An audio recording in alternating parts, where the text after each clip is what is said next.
Finally वो दिन आ गया जब 23 अगस्त को चंद्रयान 3 के विक्रम लैंडर ने मून के साउथ पोल पर सक्सेसफुल लैंडिंग के बाद भारत और भारतवासियों का सर गर्व से ऊंचा कर दिया है। जी हाँ,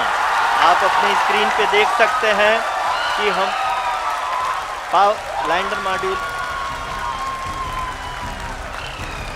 अब हम भी कह सकते हैं कि हमारा देश भारत चंद्रमा तक पहुंच गया है, और सिर्फ पहुंचा ही नहीं है बल्कि हम मून के उस हिस्से पर उतरे हैं जिस पर आज तक अमेरिका भी नहीं उतर पाया था। पर 23 अगस्त शाम के 6:04 पर इसरो ने विक्रम लैंडर के जरिए मून के साउथ पोल पर एक सक्सेसफुल लैंडिंग करते हुए इतिहास रच दिया। एंड मोस्ट इंपॉर्टेंट बात यह है कि इस बार लैंडिंग फेज के पाथ पर जाते हुए विक्रम लैंडर थोड़ा सा भी डेविएट नहीं हुआ, और अब हम भी कह सकते हैं कि हमने भी स्पेस में कुछ ऐसा किया है जिसमें हम दूसरे या तीसरे पर नहीं बल्कि पहले नंबर पर आते हैं। और क्या आपने कभी सोचा है कि अर्थ से 3,84,400 किलोमीटर दूर मून सरफेस पर मौजूद विक्रम लैंडर और प्रज्ञान रोवर अपने एक्सपेरिमेंट और इक्विपमेंट से रिलेटेड डेटा इसरो तक कैसे पहुंचाएंगे, या फिर इसरो इतनी दूर से भी प्रज्ञान रोवर को कैसे कंट्रोल करेगी? वेल सो हेलो गाइस, मैं हूं कौशिक और चलिए जानते हैं आज के इस एपिसोड में।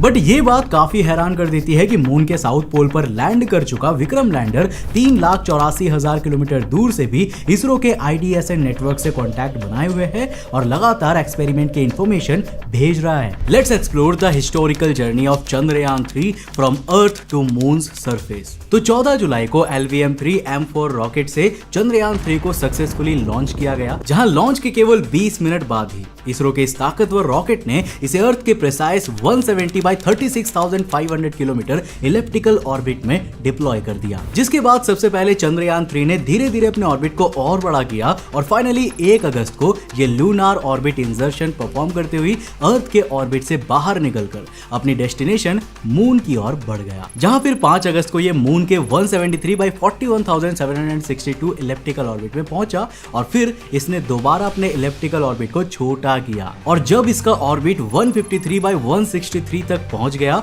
तब 17 अगस्त को चंद्रयान 3 के प्रोपल्सन मॉड्यूल से विक्रम लैंडर सेपरेट हुआ, जिसकी सेपरेशन वीडियो इसरो ने अपने ऑफिशियल ट्विटर अकाउंट पर अपलोड भी की थी, जिसमें हम विक्रम लैंडर द्वारा मून के सरफेस के करीब की खींची गई तस्वीरों को देख सकते हैं, जिसमें हमें उनकी सरफेस पर मौजूद कई फेमस क्रेटर्स देखने को मिल जाते हैं। वैसे कितनी गर्व की बात है ना, साइकिल से शुरू हुआ इसरो का सफर आज चांद और मंगल तक पहुंच चुका है। अगर आप इसरो के इस राइज की कहानी डिटेल में जानना चाहते हो तो मैं आपको रिकमेंड करूंगा कि आप कुकू FM पर मौजूद audio show rise of ISRO को जरूर सुने। ये 97 मिनट्स की ऑडियो बुक इसरो की बिगिनिंग से लेकर फादर ऑफ रॉकेट कहे जाने वाले विक्रम साराभाई की स्टोरी एंड इंडिया की प्राइड PSLV रॉकेट जैसे सभी इंपॉर्टेंट टॉपिक्स को ओनली 11 एपिसोड्स में कवर करती है। यही नहीं, कुकू FM पर आपको Indian Udaan from Chandrayaan to Mangalyaan, classified, hidden truth in the ISRO spy story, large hadron collider जैसी डिफरेंट जॉनरा की ऑडियो बुक्स भी मिल जाएंगी। कुकू FM भारत का सबसे बड़ा ऑडियो शो प्लेटफॉर्म है, जिस पर 2.5 मिलियन से ज्यादा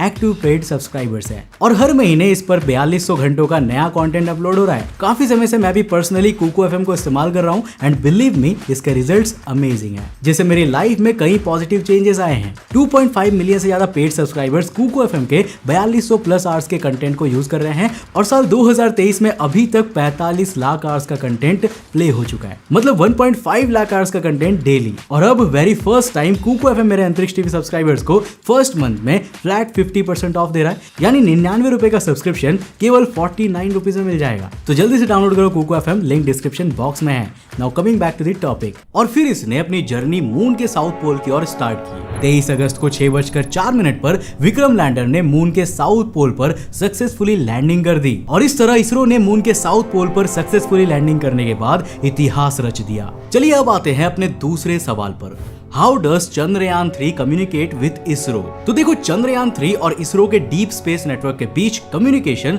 2 फेज में पूरा होता है। Number 1, communication during the journey, जो कि अर्थ से चांद तक के बीच का रास्ता होता है। Number 2, communication after reaching the destination, यानी अर्थ से चंद्रमा की सतह पर उतरने के बाद इसरो और विक्रम लैंडर के बीच होने वाला कम्युनिकेशन और डेटा ट्रांसफर। तो देखो, चंद्रयान 3 के फर्स्ट फेज की शुरुआत 14 जुलाई को इसके लॉन्च के बाद से ही हो गई थी, जब चंद्रयान 3 ने अपने LVM-3 रॉकेट के साथ आंध्र प्रदेश के श्रीहरिकोटा स्पेस सेंटर से उड़ान भरी थी। अब उस समय भी ये लगातार इसरो के डीप स्पेस नेटवर्क यानी कि IDSN के कांटेक्ट में था, जिसमें टोटल 3 सिस्टम्स आपस में कम्युनिकेशन बनाए हुए थे, जिसमें इसरो का IDSN नेटवर्क अर्थ के जियो स्टेशनरी ऑर्बिट में मौजूद INSAT यानी कि इंडियन नेशनल सैटेलाइट सिस्टम के कांटेक्ट में था, और फिर ये सैटेलाइट सीधा चंद्रयान 3 से कम्युनिकेशन बनाए हुए थी। पर ये कम्युनिकेशन तभी तक रहा जब तक चंद्रयान 3 उड़ान के बाद अर्थ के इलेप्टिकल ऑर्बिट तक पहुंच नहीं गया, क्योंकि अर्थ के ऑर्बिट में पहुंचने के बाद चंद्रयान 3 के प्रोपल्सन मॉड्यूल ने सीधा इसरो के IDSN नेटवर्क से कम्युनिकेट करना शुरू कर दिया। और फिर 17 अगस्त को विक्रम लैंडर के मून के 153 किलोमीटर बाय 163 किलोमीटर के प्रोपल्सन मॉड्यूल से सेपरेशन के बाद से ही अब विक्रम खुद भी इसरो के IDSN नेटवर्क से डायरेक्ट कम्युनिकेट कर रहा था। अब जानते हैं इंडियन डीप स्पेस नेटवर्क के बारे में। हाँ बिल्कुल, आपने सही सुना, इसरो के खुद के पास भी अपना डीप स्पेस नेटवर्क है, जो बिल्कुल उसी तरह का डीप स्पेस नेटवर्क है जैसा नासा अपने डीप स्पेस मिशंस जैसे वॉयेजर स्पेसक्राफ्ट से कम्युनिकेट करने या फिर multi planetary missions like Mars पर रोवर एंड लैंडर से कॉन्टैक्ट करने के लिए प्रयोग करती है। अब देखो, इंडिया के डीप स्पेस नेटवर्क की बात की जाए तो इसे शॉर्ट में IDSN के नाम से जाना जाता है। आपको जानकर हैरानी होगी कि इंडियन डीप स्पेस नेटवर्क दुनिया की सबसे एडवांस डीप स्पेस नेटवर्क में से एक है, जो भारत के कर्नाटक राज्य के एक छोटे से गांव ब्यालालू में मौजूद है। इसे यहाँ स्पेशली चंद्रयान 1 के लिए इसरो द्वारा 17 अक्टूबर 2008 में एस्टैब्लिश किया गया था। दोस्तों, इंडियन डीप स्पेस नेटवर्क में टोटल 3 बड़े डिस्क टाइप एंटीना हैं, जिनमें सबसे बड़ा करीब 5 मंजिला चौड़ा यानी कि 32 मीटर्स का है, जबकि इससे छोटा IDSN एंटीना 18 मीटर का है, और सबसे छोटा IDSN एंटीना भी करीब 2 मंजिला चौड़ा यानी कि 11 मीटर वाइड है। और भारत के इस डीप स्पेस नेटवर्क की सबसे खास बात यह है ना कि ये स्पेसक्राफ्ट को डिटेक्ट करने के लिए या डेटा को रिसीव करने के लिए दुनिया भर में मौजूद दूसरे देशों के डीप स्पेस नेटवर्क से भी कम्युनिकेट कर पाता है। जैसे कि हम जानते हैं कि अर्थ अपनी एक्सिस पर रोटेट करती है, ऐसे में अगर इसरो के IDSN की पोजीशन किसी ऐसे तरफ हो जहां से इसे चंद्रयान 3 से कम्युनिकेट करने में समस्या आ रही हो, तो ऐसे में IDSN नेटवर्क सीधा दूसरे देशों के डीप स्पेस नेटवर्क से कम्युनिकेट करता है, जिनकी जानकारी इसमें ऑलरेडी फीडेड होती है। अब ये ज्यादातर वो कंट्रीज होती है ना जिनके साथ इसरो के ऑलरेडी डीप स्पेस नेटवर्क से रिलेटेड एग्रीमेंट हुए हैं, जैसे फॉर एग्जांपल ESA यानी कि यूरोपियन स्पेस एजेंसी, रॉसकॉस्मोस जो रशियन स्पेस एजेंसी है, या फिर नासा। अब देखो, ऐसे में अगर हमारा स्पेसक्राफ्ट इनमें से किसी भी डीप स्पेस नेटवर्क की रेंज में रहता है, तो उनकी मदद से भी इसरो का IDSN नेटवर्क उस स्पेसक्राफ्ट से कम्युनिकेट कर सकता है, जो सच में काफी माइंड ब्लोइंग चीज है। वैसे क्या आपको इसके बारे में पहले पता था? आप अपना जवाब नीचे कमेंट बॉक्स में जरूर लिखना। सो विक्रम लैंडर और अर्थ पर इसरो के IDSN नेटवर्क के बीच इस नेटवर्क को एस्टैब्लिश करने का काम कर रहे हैं विक्रम पर लगे टोटल 14 एंटीनास, जो अर्थ से 3,84,400 किलोमीटर दूर मौजूद चंद्रयान 3 के लैंडर मॉड्यूल विक्रम के हर एक डायरेक्शन में लगे हुए हैं। जहां पर टोटल 14 विजिबल एंटीनास है, इन्हीं की मदद से विक्रम इसरो से कम्युनिकेट कर पा रहा है। और ये 14 एंटीनास ही वो शक्ति है जो विक्रम लैंडर को इसरो के IDSN और इसे अर्थ पर मौजूद हर देश के डीप स्पेस नेटवर्क जैसे अमेरिका, यूरोप और रशिया के साथ कम्युनिकेशन करने और डेटा ट्रांसफर करने की कैपेबिलिटी देता है। विक्रम लैंडर पर लगे ये अलग अलग डायरेक्शन में पॉइंटेड एंटीनास ही वो है जो लगातार चंद्रयान 3 के लैंडर, रोवर के बैटरी लेवल, फ्यूल लेवल और थ्रस्ट के रियल टाइम डेटा को इसरो तक भेजता रहता है, जिससे इसरो लगातार स्पेसक्राफ्ट की कंडीशन और कोऑर्डिनेट्स पर नजर बनाए रख पाती है। अब देखो, स्पेस में भेजे जाने वाले स्पेसक्राफ्ट में अर्थ से कांटेक्ट करने के लिए ज्यादातर TTC एंटीनास का प्रयोग किया जाता है, और देखो चंद्रयान 3 में भी इन्हीं एंटीनास का प्रयोग किया गया है, जिसमें TTC का मतलब होता है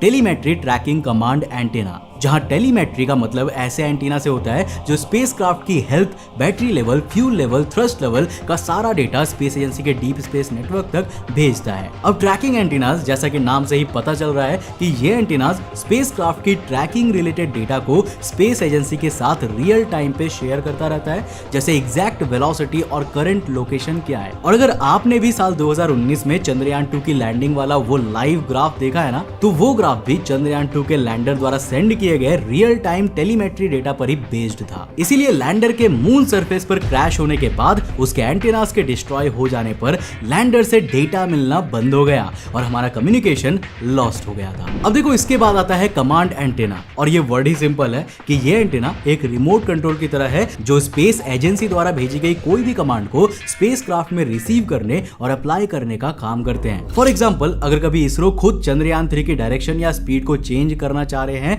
तो उसे पहले ये कमांड अपने कंप्यूटर्स को देनी होंगी, जो इस कमांड को पहले IDSN नेटवर्क को सेंड करेंगे और IDSN नेटवर्क इस कमांड को चंद्रयान 3 स्पेसक्राफ्ट के TTC एंटेनास तक भेजेगा और फिर जिसे TTC एंटेना रिसीव करके स्पेसक्राफ्ट की डायरेक्शन और स्पीड इसरो की कमांड के मुताबिक चेंज कर देगा। अब दोस्तों TTC एंटेनास की एक सबसे खास बात यह है कि ये काफी छोटे डेटा ट्रांसफर के लिए प्रयोग में लाए जाते हैं, यानी इनसे आप लार्ज अमाउंट में डेटा को सेंड और रिसीव नहीं कर सकते। लेकिन इसके बावजूद इन्हें स्पेसक्राफ्ट में इसीलिए प्रयोग में लाया जाता है क्योंकि इनकी मदद से हम लॉन्ग डिस्टेंस और इवन एस्ट्रोनॉमिकली डिस्टेंस तक भी डेटा को सेंड और रिसीव कर सकते हैं, जैसा कि हम चंद्रयान 3 में कर रहे हैं या फिर नासा वॉयेजर स्पेसक्राफ्ट में कर रही है, जो पृथ्वी से इस वक्त बिलियंस ऑफ किलोमीटर दूर मौजूद है। TTC antennas on Chandrayaan 3 Vikram lander. दोस्तों अगर आप ध्यान से देखोगे ना तो आपको यह पता चलेगा कि चंद्रयान 3 में प्रयोग किए गए TTC एंटेनास का अपीयरेंस काफी छोटा है, जो काफी स्मॉल और सिलेंड्रिकल शेप में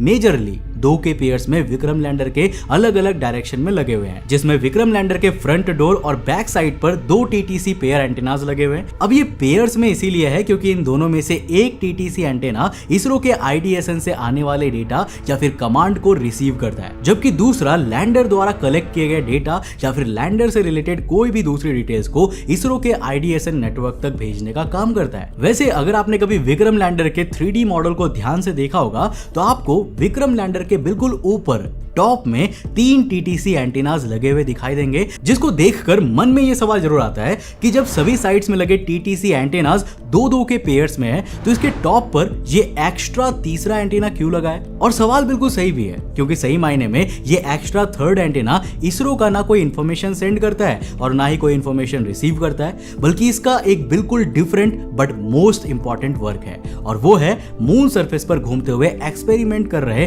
प्रज्ञान रोवर से कम्युनिकेट करने का एंड रोवर द्वारा कलेक्ट किए गए डेटा को रिसीव करके विक्रम लैंडर पर लगे हुए दूसरे TTC एंटीनास की मदद से उसे इसरो तक भेजने का। और देखो यहाँ पर इस बात से कंफ्यूज मत हो जाना कि इन तीनों में से 2 एंटीना रोवर की इंफॉर्मेशन को अर्थ तक सेंड करने के लिए, क्योंकि सही मायनों में इन दोनों एंटीना का रोल भी बाकी दूसरे TTC एंटीना से बिल्कुल डिफरेंट है। यहाँ तक कि एक तरह से कहूं तो ये एक बैकअप प्लान की तरह है, जिसमें अगर कभी चंद्रयान 3 से किसी कारणवश इसरो का कम्युनिकेशन टूट जाता है तो ऐसी इमरजेंसी सिचुएशन में इन तीनों में से कोई 2 TTC एंटीनास फिर चंद्रयान 2 के ऑर्बिटर से कम्युनिकेट करेंगे, जो चंद्रयान 3 के विक्रम लैंडर का कम्युनिकेशन फिर से इसरो के IDSN नेटवर्क से एस्टैब्लिश करेगा और इस तरह फिर से इनका कम्युनिकेशन हो जाएगा। फिर भी देखो ये एक बैकअप प्लान ही है। वैसे तो हम ऑलरेडी मून पर सक्सेसफुली लैंड कर चुके हैं, बट अगर फ्यूचर के आने वाले दिनों में किसी भी कारण से विक्रम का कम्युनिकेशन इसरो से लॉस्ट हो जाता है तब इस बैकअप प्लान को यूज किया जाएगा। पर यहीं से एक और सवाल पैदा होता है कि जिस तरह इसरो ने चंद्रयान 3 के लैंडर पर उसका खुद का TTC एंटेना नेटवर्क लगाया है, जो कि उसे डायरेक्टली इसरो के IDSN नेटवर्क से कनेक्ट करने की कैपेबिलिटी देता है, तो इसरो ने इस तरह का कम्युनिकेशन प्रज्ञान रोवर में क्यों नहीं किया था? आखिर क्यों प्रज्ञान रोवर का एंटेना डायरेक्ट इसरो के IDSN नेटवर्क से कम्युनिकेट नहीं कर सकता? तो जैसा कि आप पिक्चर्स में ही देख सकते हैं कि चंद्रयान 3 में भेजा गया प्रज्ञान रोवर साइज में काफी ज्यादा छोटा है। इसका कारण है कम बजट, जिसके कारण इसरो ने रोवर को काफी छोटा बनाया है। इसके अलावा इसको पावर देने वाली बैटरी भी काफी छोटी है, जिसका मेजर पोर्शन इस रोवर के मोटर्स, कैमरास, व्हील्स को चंद्रमा के साउथ पोल पर चलने और साइंटिफिक एक्सपेरिमेंट्स के लिए ड्रिल और लेजर जैसे इंस्ट्रूमेंट का प्रयोग करने के लिए खर्च हो जाएगा। And if we talk about TTC antennas, तो ये एंटेनास कम्युनिकेशन के दौरान काफी ज्यादा पावर को कंज्यूम करते हैं। अब देखो लैंडर तो अपने बड़े साइज और बड़े सोलर पैनल्स और बड़े बैटरी के कारण इन्हें हैंडल कर सकता है, पर प्रज्ञान रोवर के पास इतनी पावर है ही नहीं कि वो इस तरह के बड़े TTC नेटवर्क एंटेना के पावर कंजम्पशन को संभाल सके। इसीलिए इस पर एक काफी छोटा एंटेना लगाया गया है जिसकी रेंज काफी कम है, लेकिन इस एंटेना के जरिए रोवर काफी आसानी से अपने लैंडर से कम्युनिकेट कर सकता है और लैंडर अपने कई सारे TTC एंटेनास के जरिए इस इंफॉर्मेशन को इसरो के IDSN नेटवर्क तक पहुंचा सकता है। अब दोस्तों अगर हम चंद्रयान 3 की बात करें तो इसमें इसरो ने S बैंड फ्रीक्वेंसी वाले TTC एंटीनास का प्रयोग किया है। अगर इन एंटीनास के सिग्नल कवरेज की बात की जाए तो ये TTC एंटीनास स्पेसक्राफ्ट के जिस साइड लगे होते हैं वहां पर 180 डिग्रीज यानी कि हाफ स्फीयर की कवरेज देते हैं। इसीलिए इसरो